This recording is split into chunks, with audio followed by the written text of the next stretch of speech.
கிறிஸ்துவுக்குள் அன்பான சகோதர சகோதரிகளே, உங்கள் யாவருக்கும் கர்த்தராகிய இயேசு கிறிஸ்து நாமத்தினாலே சோஸ்திரங்களையும் நல்வாழ்த்துக்களையும் இந்த நாளிலே சொல்லிக் கொள்கிறேன். கடந்த நாட்களிலே நாம் 5வது முத்திரையை குறித்து நாம் பார்த்தோம். இப்பொழுது நாம் 6வது முத்திரையை குறித்து இந்த நாளிலே நாம் பார்க்க போகிறோம். இந்த 6வது முத்திரையானது வெளிப்படுத்துதல் 6ஆம் அதிகாரத்திலே 12வது வசனத்திலிருந்து 17ஆம் வசனம் வரை இங்கே சொல்லப்பட்டிருக்கிறது. இங்கே சொல்லப்பட்ட இந்த முத்திரையானது ஒரு பெரிய காரியத்தை அங்கே காட்டுகிறது. இங்கே அநேக சம்பவங்கள் இந்த முத்திரையில் இங்கே நிகழ்கிறது என்று நாம் இங்கே பார்க்கிறோம். கர்த்தரானவர் இந்த நாளிலே நமக்கு இந்த வார்த்தையை குறித்து நாம் தியானிக்க போகிறோம். அந்த வார்த்தை, இந்த 6ஆம் முத்திரையை தியானிக்க நாம் இந்த நாளிலே இந்த அதிகாரத்தை எடுத்திருக்கிறோம். அவர் 6ஆம் முத்திரையை உடைக்க கண்டேன்.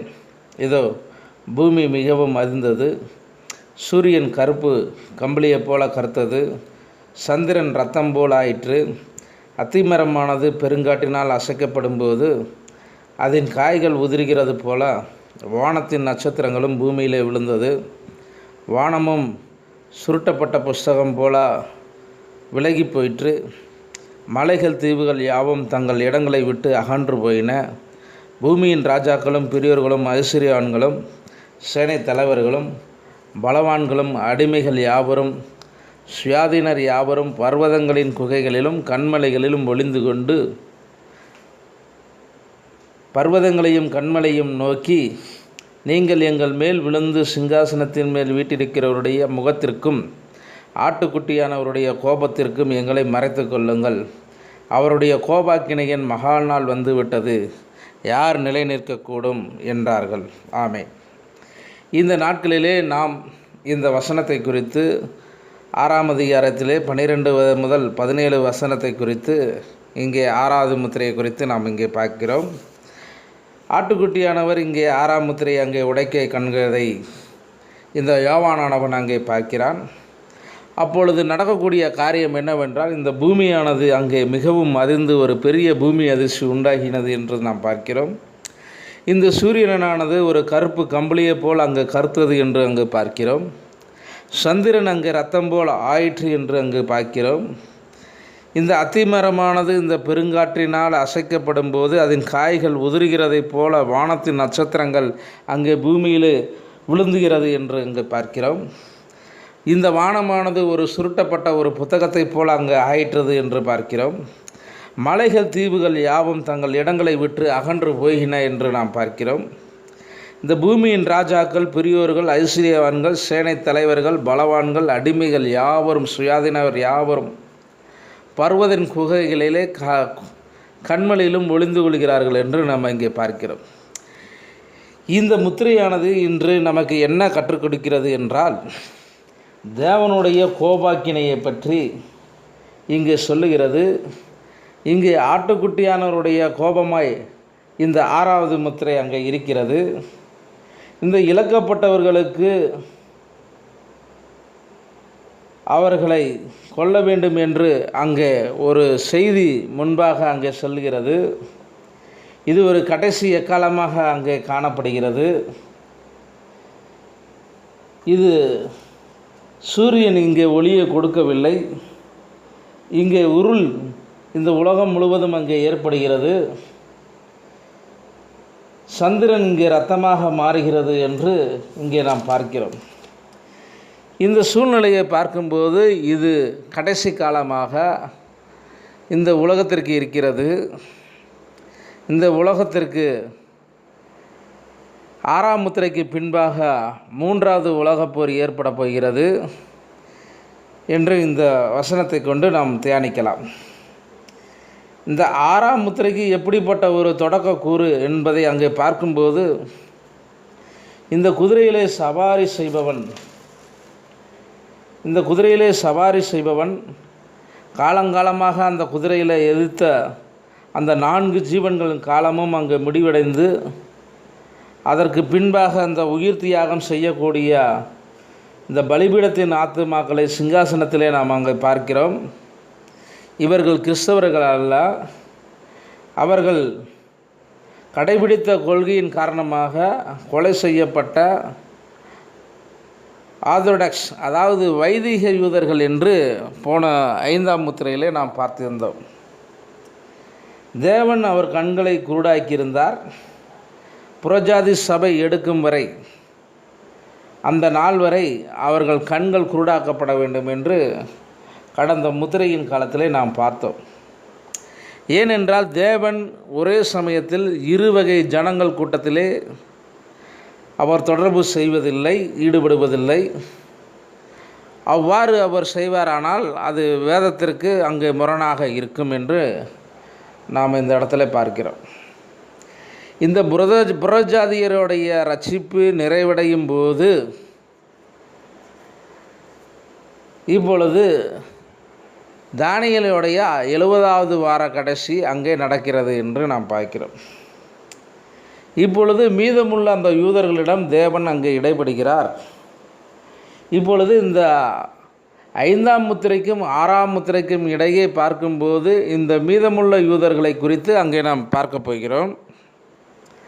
அந்த 1,44,000 யூதர்கள் அவர்கள் எப்படி அங்கே ரட்சிக்கப்பட போகிறார்கள் என்பது குறித்து அங்கு வேதம் தெளிவாக அங்கே சொல்லிக்கொள்கிறது. ஆனால் அதற்கு முன்பாக நாம் இப்பொழுது இந்த 6ஆம் முத்திரையை குறித்து ஆண்டவர் த சன் ஆஃப் மேன் மினிஸ்ட்ரி, மனுஷகுமாரனுடைய ஊழியம் செய்யும்போது அவர் இந்த மத்தேயு 24ஆம் அதிகாரத்திலே அவர் என்ன சொல்லியிருக்கிறார், இந்த வெளிப்படுத்துதல் 6ஆம் அதிகாரத்திற்கும் மத்தேயு 24ஆம் அதிகாரத்திற்கும் ஒரு 6வது முத்திரையை குறித்த ஒரு தொடர்பு அங்கே இருக்கிறது என்பதை நாம் 2 வசனங்களை ஒன்றன் பின் ஒன்றாக வாசித்து வரும்போது தெரிந்து கொள்ளலாம். இந்த 24ஆம் அதிகாரத்திலே நாம் இந்த 1வது முதல் 3 வசனங்களை அங்கே படித்து பார்த்து போனால், யூதர்களிடம் அவர் பிரசங்கம் செய்கிறார் ஒலிவ மலையில். அங்கு இயேசு கிறிஸ்தானவர் என்ன சொல்கிறார் என்று இந்த வேதம் நமக்கு சொல்லுகிறது என்றால், இயேசு தேவாலயத்தை விட்டு புறப்பட்டு போகையில் அவருடைய சீசர்கள் தேவாலயத்தின் கட்டடங்களை அவருக்கு காண்பிக்க அவரிடத்தில் வந்தார்கள். இயேசு அவர்களை நோக்கி, இவையெல்லாம் பார்க்கிறீர்களே, இவ்விடத்தில் ஒரு கல்லின் மேல் ஒரு கல் இராதபடிக்கு எல்லாம் இடிக்கப்பட்டு போகும் என்று மெய்யாகவே உங்களுக்கு சொல்லுகிறேன் என்றார். பின்பு அவர் ஒலிவ மலையின் மேல் உட்கார்ந்திருக்கையில் சீசர்கள் அவரிடத்தில் தனித்து வந்து, இவைகள் எப்பொழுது சம்பவிக்கும்? உம்முடைய வருகைக்கும் உலகத்தின் முடிவுக்கும் அடையாளம் என்ன? எங்களுக்கு சொல்ல வேண்டும் என்று அவரை கேட்டுக்கொண்டார்கள் என்று இங்கே நாம் பார்க்கிறோம். இந்த 3 வசனங்களிலே அவர்கள் காலத்திற்கு அப்பாலே அவர்கள் 3 கேள்விகள் கர்த்தராகிய இயேசு கிறிஸ்துவினிடத்திலே அவர்கள் கேட்கிறார்கள். இவர்கள் கேட்கும் கேள்வியானது கிபி 30ஆம் ஆண்டிலே அவர்கள் கேட்கிறார்கள். அந்த சமயத்திலே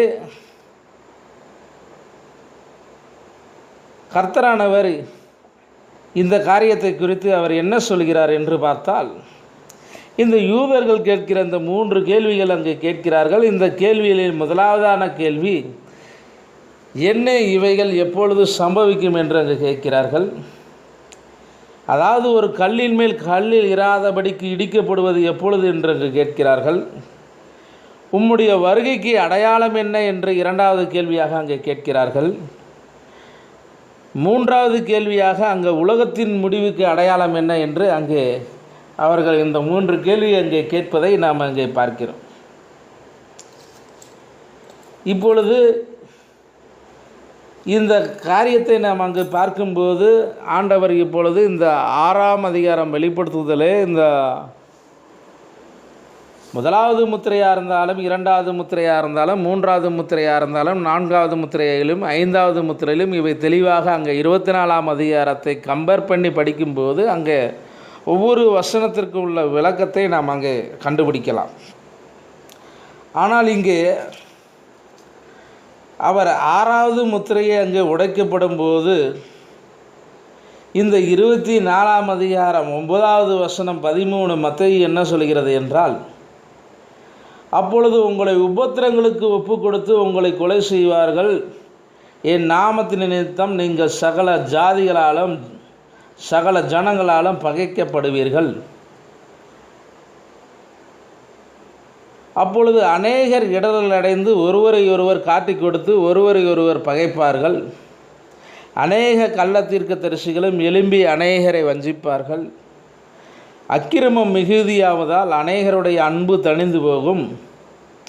முடிவு பொருந்தியும் நிலை நிற்பவனே ரட்சிக்கப்படுவான் என்று அங்கே இந்த 5வது முத்திரையை குறித்து அந்த இடத்துல அங்கே சொல்லப்பட்டிருக்கிறது. அதே போல் இந்த வெளிப்படுத்துதல் 6ஆம் அதிகாரத்தை நாம் இந்த மத்தேயு அதிகாரத்தில் ஒப்பிட்டு பார்க்கும்போது அங்கேயும் 5வது முத்திரையை குறித்து அவர் அங்கே சொல்லப்பட்டிருக்கிறார். இந்த 6ஆம் முத்திரையை இப்போ நாம் விரிவாக இப்போ பார்க்கும்போது இந்த மத்தேயு அதிகாரம் 24ஆம் அதிகாரத்தில் அந்த 29வது வசனம் 30வது வசனத்தை நாம் இப்பொழுது வெளிப்படுத்துதல் 6ஆம் அதிகாரம் 12, 15, 17 நாம் சேர்த்து வாசிக்கும்போது அங்கே என்ன காரியம் என்றால், அந்த மத்தேயு 24, 29, 30 என்ன சொல்லுகிறது? அந்த நாட்களில் உபத்திரம் முடிந்தவுடனே என்று அங்கே நாம் பார்க்கிறோம். இங்கே இந்த உபத்திர காலம் அங்கே ஏற்படுகிறது. அது உபத்திர காலம். அவர்கள் அதற்குள் பிரவேசித்தார்கள் என்று அங்கே ஆண்டவரானவர் அங்கே ஒலிவ மலையிலே இந்த யூதர்கள் கேட்ட கேள்விக்கு அங்கே பதில் சொல்லுகிறார். ஏனென்றால் சூரியன் அங்கே அந்தகாரப்படும் என்று அங்கே மத்தேயு 24ஆம் அதிகாரத்தில் அங்கே சொல்லுகிறார். சந்திரன் ஒளியை கொடாதிருக்கும், நட்சத்திரங்கள் வானத்திலிருந்து விழும், வானத்தின் தத்துவங்கள் அசைக்கப்படும் என்று அங்கே சொல்லுகிறார். அப்பொழுது மனுஷகுமாரனுடைய அடையாளம் வானத்திலே காணப்படும். அப்பொழுது மனுஷகுமாரன் வல்லமையோடும் மிகுந்த மகிமையோடும் வானத்தின் மேகங்கள் மேல் வருகிறதை பூமியில் உள்ள சகல கோத்திரத்தாரும் கண்டு புலம்புவார்கள் என்று அங்கே பார்க்கிறார்.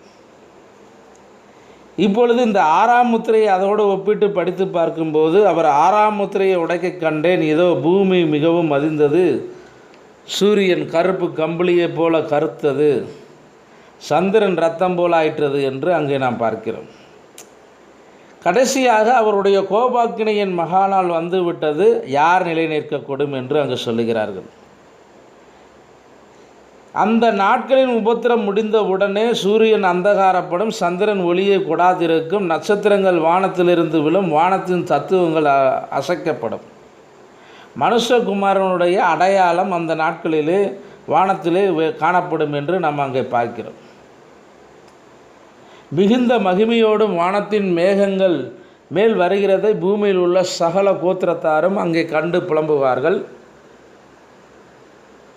அங்கே வலுவாய் துணிக்கும் எக்கால சத்தத்தோடு அவர் தமது தூதர்களை அனுப்புகிறார். அவர்கள் அவரால் தெரிந்து கொள்ளப்பட்டவர்களை வானத்தின் ஒரு முனை மட்டும் முதற்கொண்டு மறுமுனை மட்டும் 4 திசைகளிலும் அங்கே சேர்க்கிறார் என்று நாம் இங்கே பார்க்கிறோம். இந்த மத்தேயு 24ஆம் அதிகாரமானது அங்கே 6ஆம் முத்திரை அங்கே திறக்கப்படுகிறது. அதே போல் இங்கே வெளிப்படுத்துதலை 6ஆம் அதிகாரத்தில் பார்க்கும்போது இதுவும் அங்கே ஒரே காரியமாக அங்கே காணப்படுகிறது. இங்கே இயேசு உபத்திர காலத்தை குறித்து அங்கே பேசுகிறார். இவை எப்பொழுது சம்பவிக்க வேண்டும் என்று அங்கே சொல்லுகிறார். இங்கே ஒரு இரத்த சாட்சிகளின் காலம் அங்கே வருகிறது. இந்த உபத்திர காலம் நடக்கும்போது அந்து கிறிஸ்து எப்படி எழும்பி வருகிறான் என்று, அவன் தேவாலயத்தில் எப்படி உட்காருகிறான் என்று அங்கே சொல்லுகிறார். அதே போல் தானியேல் புத்தகத்திலும் அதிபதியை குறித்து அங்கே சொல்லுகிறார். இந்த பாலாக்கும் அருவருப்பை குறித்து அங்கே தானியேலானவன் தீர்க்கதரிசி அங்கே சொல்லியிருக்கிறான். இந்த தானியேல் 12ஆம் அதிகாரத்திலே நாம் அங்கே பார்க்கும்போது அவன் அந்த காரியத்தை அங்கே சொல்லுகிறான். இந்த உபத்திர காலத்திலே அங்கே என்ன நடக்கப் போகிறது? இந்த உபத்திர காலத்திற்கு முன்பாக இந்த மீதமுள்ள இஸ்ரவேலர்களை ரட்சிப்பதற்கு 2 ஆவிகள், மோசே எலியாவின் ஆவிகள் கொண்ட 2 தீர்க்கதரிசிகள் எப்படி வருகிறார்கள், அவர்கள் என்ன செய்ய போகிறார்கள் என்பதை குறித்து நாம் வரக்கூடிய நாட்களிலே பார்க்க போகிறோம். கர்த்தர் தாமே இந்த வார்த்தையை ஆசீர்வதிப்பாராக. ஆமென்.